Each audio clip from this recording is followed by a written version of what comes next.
ఈ ఒక్క వీడియో చూస్తే చాలు జగన్మోహన్ రెడ్డికి పవన్ కళ్యాణ్కు మధ్య తేడా ఎంత ఉందో మీకే అర్థమవుతుంది.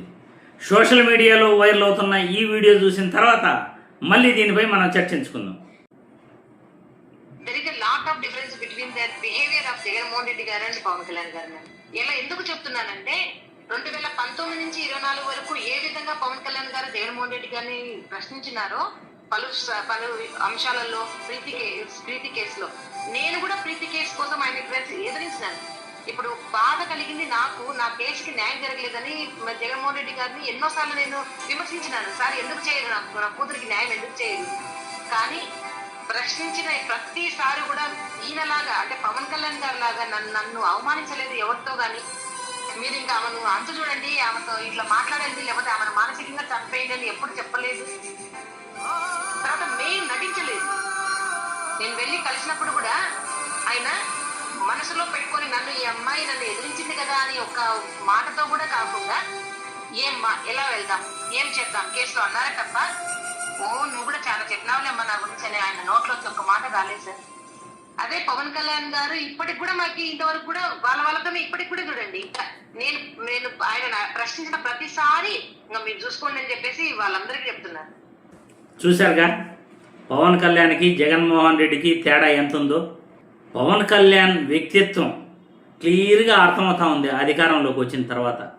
అధికారంలోకి రాకముందు 2019 నుండి 2024 వరకు అనేక రాజకీయ వేదికలపై జగన్మోహన్ రెడ్డిని సుగాలి ప్రీతి మరణంపై నిందించడం జరిగింది, అవమానించడం జరిగింది. జగన్మోహన్ రెడ్డికి చిన్న గులకరాయి తగిలితేనే ఆ విధంగా ప్రచారం చేసుకుంటున్నారే, మరి సుగాలి ప్రీతి మరణం గురించి ఎందుకు పట్టించుకోరు అని ఊగి ఊగి ఊగి ఊగి ఊగి జగన్మోహన్ రెడ్డిని ఆవేశంతో తిట్టడం జరిగింది. చూడు జగన్, నీ అంతు చూస్తానని కూడా అనటం జరిగింది. మరి అధికారంలోకి వచ్చావు, సుగాలి ప్రీతి తల్లి గురించి నువ్వు ఎందుకు మర్చిపోయావు? ఈ వీడియో ద్వారా పవన్ కళ్యాణ్ని ప్రశ్నిస్తున్నా. అధికారంలోకి రాకముందు ఒకలా మాట్లాడి అధికారంలోకి వచ్చిన తర్వాత బాధితుల్ని నువ్వు మర్చిపోయావు అంటే నీ యొక్క చిత్తశుద్ధి ఏంటి? నువ్వు ఇచ్చిన మాట ఏంటి? ఇచ్చిన మాట పైన నువ్వు నిలబడే వ్యక్తివా? సమాధానం చెప్పాలి రాష్ట్ర ప్రజలకి మరియు సుగాలి ప్రీతి తల్లికి. ఏ విషయంలో కూడా ఎన్నికలలో ఇచ్చిన హామీలు, గతంలో మాట్లాడిన మాటలు పవన్ కళ్యాణ్ ఇప్పటి వరకు నిలబెట్టుకోలేదు. పవన్ కళ్యాణ్ గురించి ఏదైనా ఎవరైనా మాట్లాడితే వాళ్ళపైన దాడి చేయించటం, వాళ్ళని తిట్టించటం అది పరిపాటిగా అయిపోయింది. ప్రశ్నిస్తే తిడతారా? ప్రశ్నిస్తే పవన్ కళ్యాణ్ని ప్రశ్నిస్తే నోటికి వచ్చినట్లు మాట్లాడిన వాళ్ళపైన మీరు దాడి చేయటానికి వెళ్తారా?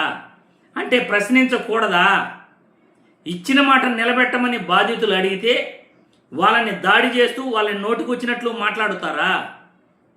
మరి ఇచ్చిన మాట పైన మీరు నిలబడాలిగా.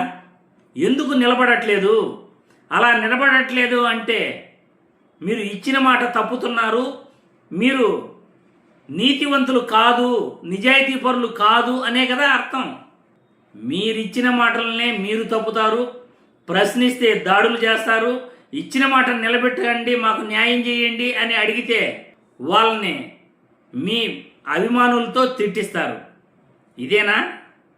ఇదేనా ఒక మనిషి, ఒక నాయకుడు చేయాల్సిన పని? జగన్మోహన్ రెడ్డిని ఎన్నోసార్లు సుగాలి ప్రీతి తల్లి కూడా ప్రశ్నించింది, విమర్శించింది, న్యాయం చేయమని అడిగింది. కానీ జగన్మోహన్ రెడ్డి ఏ రోజు కూడా ఆమె పైన దాడి చేయించలేదు. 5 సెంట్లు భూమి ఇచ్చాడు ఇల్లు కట్టుకోవడానికి, 5 ఎకరాల భూమి వ్యవసాయ భూమి కూడా ఇచ్చాడు, ఒక ప్రభుత్వ ఉద్యోగం కూడా ఇచ్చాడు. తన ప్రభుత్వంలో తప్పు జరగకపోయినా 2017 గత టీడీపీ ప్రభుత్వంలో సుగాలి ప్రీతి మరణం జరిగినప్పటికీ తన తరఫున తన ప్రభుత్వంలో సుగాలి ప్రీతికి న్యాయం చేశాడు జగన్మోహన్ రెడ్డి. అలా అని చెప్పేసి సుగాలి ప్రీతి జగన్మోహన్ రెడ్డిని విమర్శించింది, ప్రశ్నించింది అని చెప్పేసి ఆమెపై దాడి చేపిలా ఏ రోజు. కానీ ఈరోజు పవన్ కళ్యాణ్, జనసేన పార్టీ నాయకులు ఆమెపై దాడి చేస్తున్నారు. మరి ఎవరు ఎటువంటి వాళ్ళు మీరే అర్థం చేసుకుని కామెంట్లు పెట్టండి.